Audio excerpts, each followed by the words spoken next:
Bismillahirrahmanirrahim. Assalamualaikum warahmatullahi wabarakatuh.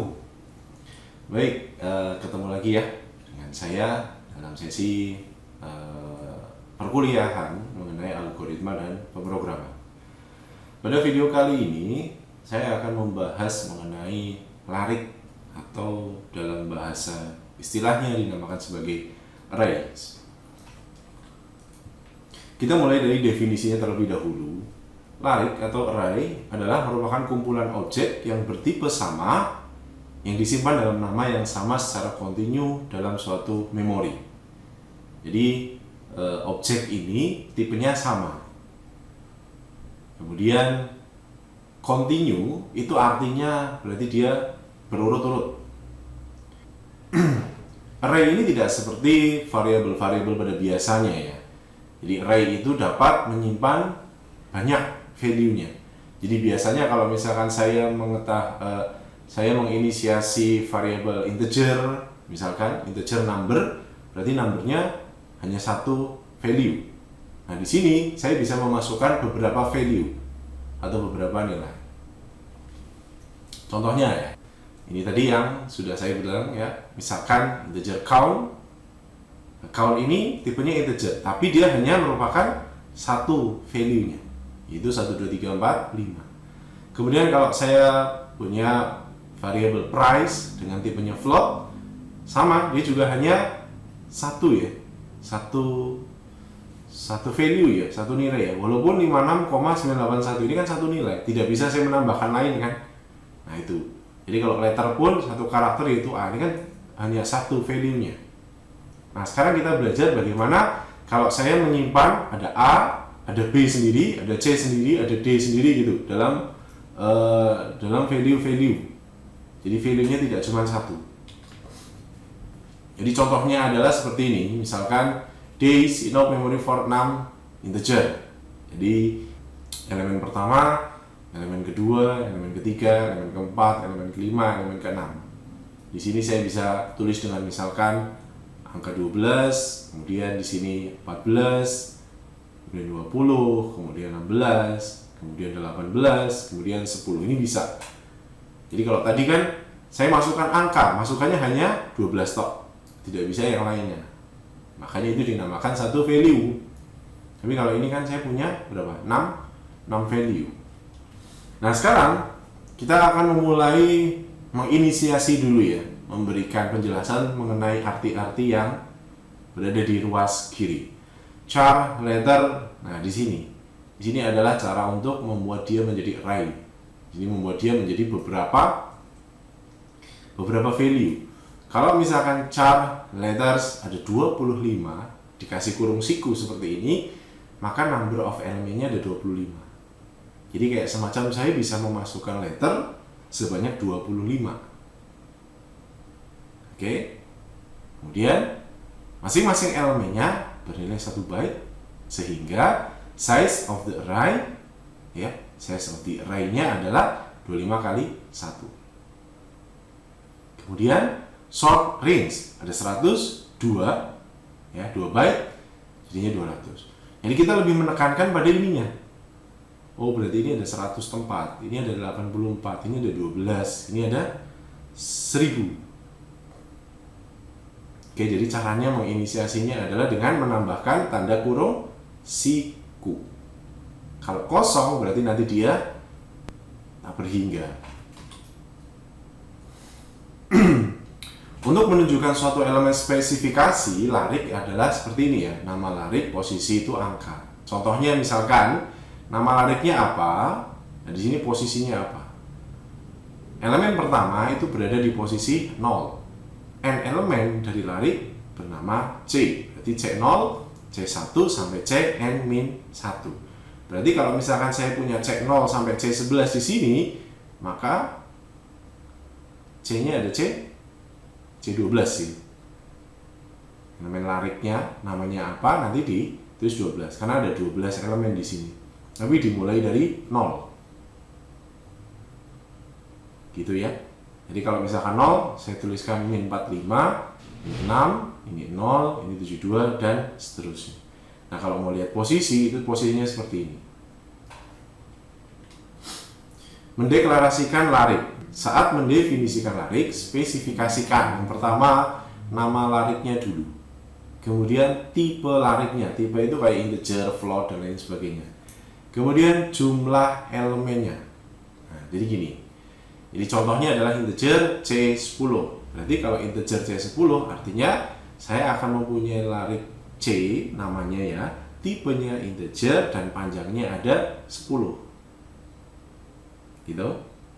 Kemudian float myArray 3284. Berarti tipenya float, namanya myArray, kemudian jumlahnya ada 3284. Sekarang idenya adalah apakah saya bisa membuat larik yang berbeda tapi tipenya sama? Jadi pertanyaannya adalah, jawabannya adalah bisa ya. Jadi contohnya saya punya larik B dan X, tipenya sama-sama integer tapi panjangnya beda, itu nggak masalah.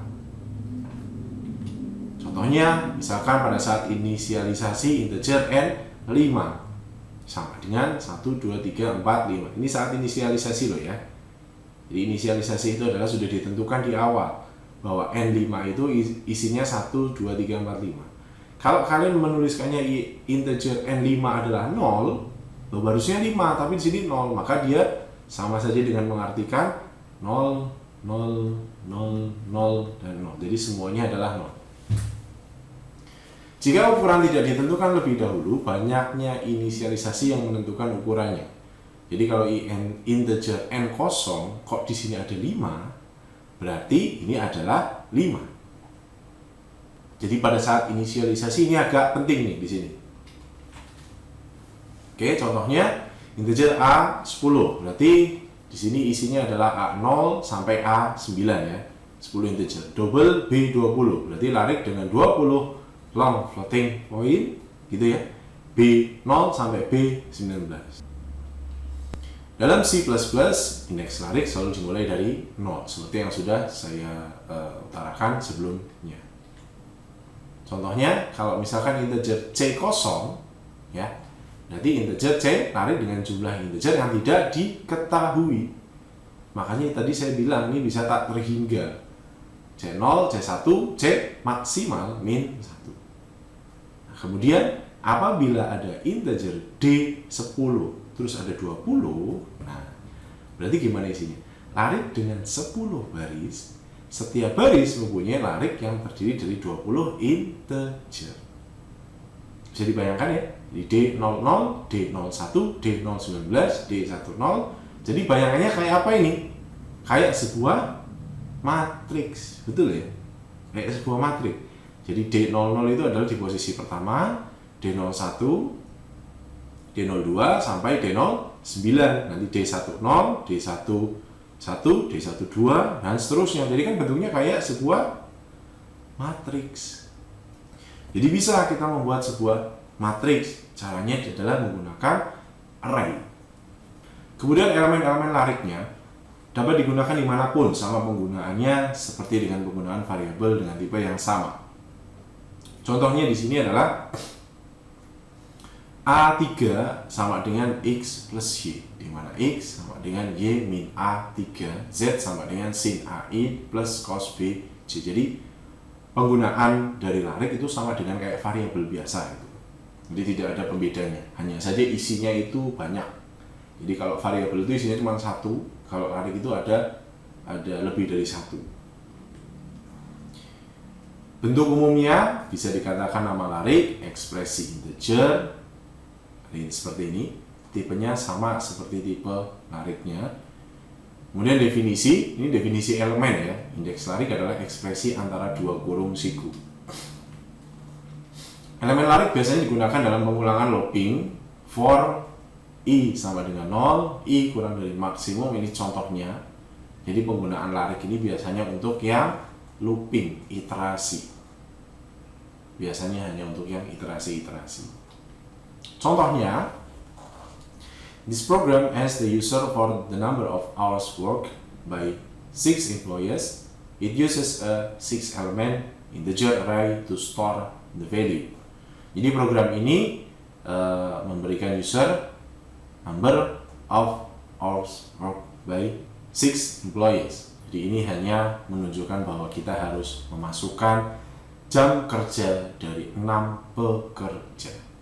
Ya, include your stream, void main atau void, atau kita biasa menggunakan integer main, short hours 6 berarti tipenya short, variabelnya hours, nariknya ada 6 berarti ada 0, 1, 2, 3, 4 dan 5. Kemudian the hours you enter are ini. Bagaimana yang keluar? Yang keluar adalah kalau misalkan saya menuliskan 20, 12, 40, 30, 30, 15, maka yang akan muncul adalah the hours you enter are gini. Jadi 6 angka ini harus masuk.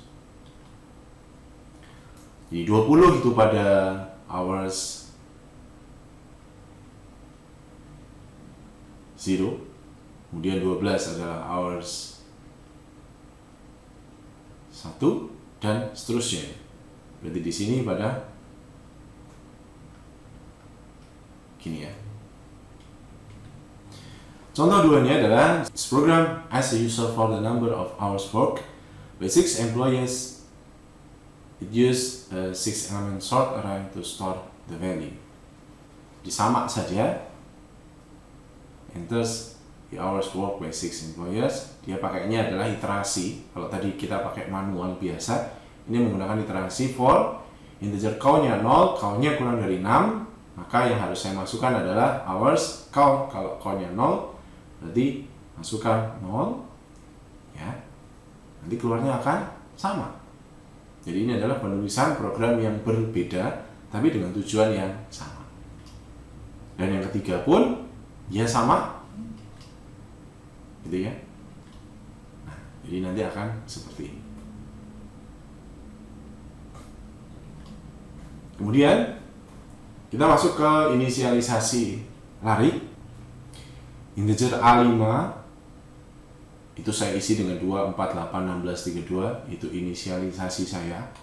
Kemudian kalau B20 2, 4, 8, 16, 32, harusnya 20. Maka sisanya apa? Maka sisanya elemen yang tidak dispesifikasi bernilai 0. Jadi sisanya akan 0.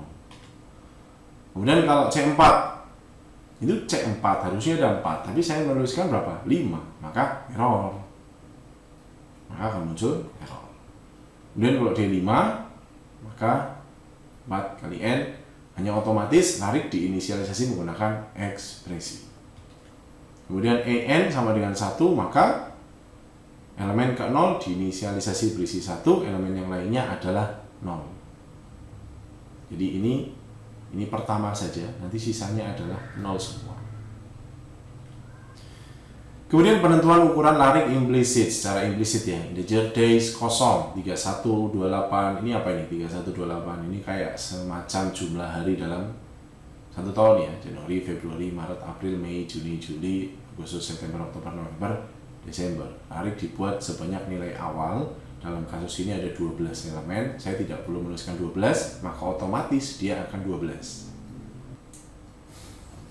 Nah, di sini menandakan bahwa array itu dapat diinisialisasi ketika mereka dideklarasikan terlebih dahulu.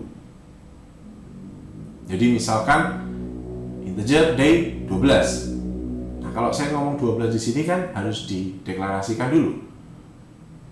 Kalau tadi penulisannya adalah integer days ini ya, 12. Kemudian kurung ya, 31 dan seterusnya ya. Nah, di sini ini dispesifikasikan. Days 0 adalah 31, days 1 adalah gini, days 2, days 3, days 4 dan lain seterusnya. Ya, sampai ke days 11 yaitu Desember. Kemudian baru masuk programnya. Maka outputnya adalah bulan pertama memiliki 31 hari dan seterusnya. Ini juga contoh 5 adalah kalau tadi penulisannya seperti itu, maka saya juga bisa menuliskan dengan versi yang lain, versi yang tadi saya tuliskan, yaitu menggunakan biasa seperti ini. Ini lebih mengirit sih sebetulnya. Keluarnya pun pasti sama. Kemudian saya juga bisa menuliskan dalam letters, misalkan ya, this program use an array of 10 character to store the first 10 character of the alphabet dengan kode ASCII-nya. Berarti kalau misalkan A, B, C, D, E, F sampai C karakternya, kemudian saya akan tulis ASCII kodenya adalah apa. Ini tulisannya. Ketika A, ASCII-nya adalah 65, B sampai C adalah 74. Partial array initialization. When an array is being initialized, C++ does not require a value for every element. Jadi ketika array sudah diinisialisasikan, ya, C++ tidak membutuhkan value untuk tiap elemennya. Ketika kita sudah menginisialisasi number adalah 7, maka 0, 1, 2, 3, maka 4, 5, 6 itu akan bernilai 0. Mereka tidak butuh. Contohnya adalah ya tadi ya, program tadi outputnya adalah ya ini array ke 0, array ke 1, array ke-2, dan array ke-3. Maka array ke-4 sampai ke berapa? 6 ya, itu nilainya adalah 0. Kemudian implicit array sizing. It is possible to declare an array without specifying its size, as long as you provide an initialization list. Jadi contohnya misalkan float rating ini kosong, 1,0, 1,5, 2,0, 2,5, dan 3,0, maka size-nya adalah berapa? Adalah 5. When initializing a character array with a string, simply enclose the string in quotient marks. Contoh, char name kosong, water. Berarti apa yang terjadi? Nah, ini yang terjadi. Ada WARRAN kosong. Ada berapa? Ada 7 ya? 1, 2, 3, 4, 5, 6, 7. Jadi harus ada selalu seperti ini di akhir. Contohnya, misalkan char name Holy, char name 1, 2, 3, 4, 5, 6, 7, maka apa yang keluar? Nah, Holy dan Warren sama. Lalu selanjutnya adalah multidimensional array. Multidimensional array with 2 dimension, called two-dimensional or 2D array. Represent table of value with row and column. Masih ingat? Sesuatu yang hubungan sama baris dan kolom itu apa? Sudah pasti dia arahnya ke matrix. Element reference with two subscribes, di mana di sini ada X dan Y. In general, an array with m row and n columns is called an m by n array. Multidimensional array can have more than 2 dimensions. Bisa mempunyai lebih dari 2 dimensi. Ingat ya, bisa lebih dari 2 dimensi. Nah, itu nanti. Yang penting 2 dimensi dulu. Contohnya, kita akan mendeklarasi dan menginisialisasi 2-dimensional. Beda ya, declaring and initializing itu beda. Kalau declare itu menandakan bahwa saya memanggil B, itu declare. Kalau inisialisasi adalah B22 itu isinya apa saja, itu inisialisasi. Jadi kalau misalkan saya ngomong B22, berarti saya mendeklar B yang ukurannya 2x2, kemudian saya menentukan B itu isinya adalah 1, 2, dan 3, 4. Berarti 1 dan 2 itu B00 dan B01, 3, 4 adalah B10 dan B11. Paham?